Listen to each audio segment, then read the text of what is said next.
सुना अस्सलाम वालेकुम या अली मदद तव्हांजा ॾो वताए फ़क़ीर जूं ॻाल्हियूं ॿ टे रखियूं इंशाअल्लाह पसंदि ईंदियूं दोस्तनि खे। हिकिड़े चकर का शादी पई हले उते वतायो बि शादीअ में मौजूदु हुयो। वताए चऊं निकाह जे रस्म में खारकूं विराइबियूं। निकाह जंहिं महिल थींदो आहे खारकूं ऐं पता छा विराईंदा आहिनि माण्हू। हिनखे चऊं तूं फ़क़ीर माण्हू तूं विराए। हिनखे झोली ॿधी ऐं ॾिनऊं। हिन चवणो त मां विरस्त अलाह वारी कयां या माण्हुनि वारी कयां उहो मूंखे तरीक़ो त ॿुधायो न। हड़नी चओ त ज़ाहिरी आहे माण्हुनि वारी त पंहिंजे हथ में थी अलाह वारी करे त उहा बहितर आहे। हिनखे चऊं भाउ हड़नी चओ अलाह वारी चई बसि सही आहे। हिन दरवेश छा कयो कंहिंखे हिकिड़ो पता छो ॾिए कंहिंखे बुक भरे ॾिए कंहिंखे वरी ठका चपाट कराए 5 मिंटनि में खारकूं ख़ाली करे बीह रहियो।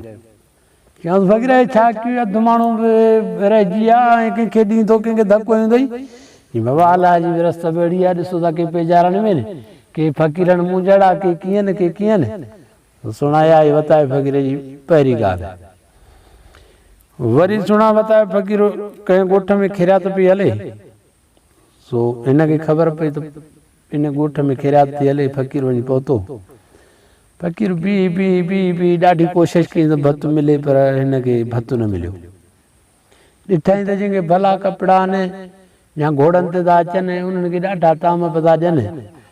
हे बि आयो शहर में अचे कंहिंखे चईंदो यार कुर्ब करे धोबीअ खे चईंदो इहो वॻो मूंखे अॼोको ॾींहुं ॾे मां घड़ीअ में ॾियंदो अचे। हुन बि ॾिठो फ़क़ीर माण्हू आहे हिनखे वॻो ॾिनई हिकिड़ो वीआई बि। वरी आयो कुपाड़े में चङो माण्हू रहंदो हो उनखे चई यार मूंखे कलाक खनि घोड़ो बि खपे ऐं पटको बि खपे ॼाव थो अचे कलाक में।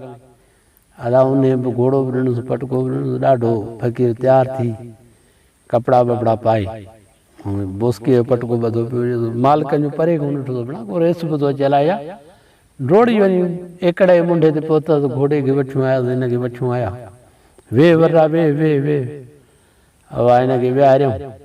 विहारे ॾाढा ताम खणी आया अची रखियऊं। हिन फ़क़ीर यादो रखियऊं। फ़क़ीर दरवेश माण्हू त हुयो अलाह वारो हुयो। हुन छा कयो जो पटको लाहे भाॼीअ जे ॾूंघे ते रखी ऐं ताईं खमीस लाहे ऐं भत जे ट्रांह ते रखी।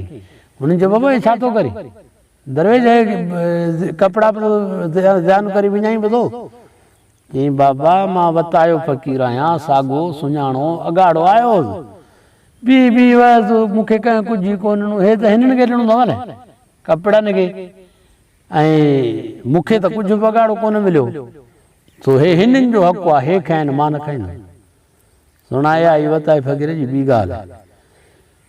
वरी वताए फ़क़ीर जी चोर चोरी करे आ।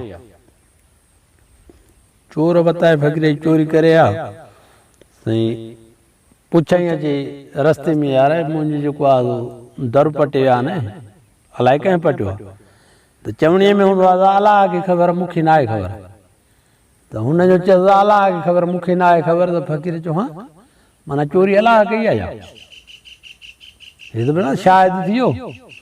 वरी आयो वरी रस्ते में कंहिं ॿिए खां पुछई उन बि चयो भॻु अलाह खे ख़बर मूंखे न आहे ख़बर नेठि न टे शायदि कया टे खां पुछई उन बि चयो अलाह खे ख़बर हाणे ईंदा मूंखे पंहिंजो कमु करणो पवंदो। हाणे टे शायदि शरीयत में हूंदा न उहे मिली विया। हिन डोड़ीअ जी मसीह थियो दर फ़क़ीर पटियो दर पटे अची घर रखी। चोरनि खे ख़बर पई त भेण उहो त मसीह जो दर पटियो अथई हे त फ़क़ीर ॾचो कंदो चोर हिन जी राति जो चोरी पाणे ई ॼाणी फिटी करे पोइ सुबुह जो ॾिठई चोरी पई आहे दर मसीह ते रखी दर ते ऐं चईंदा डंडे सां हर को सिधो आहे माना हुनखे इहो लॻो त मां दर पटियो त मूंखे अलाह चोरी वापसि ॾेई वियो। इहो वतायो फ़क़ीर दरवेश।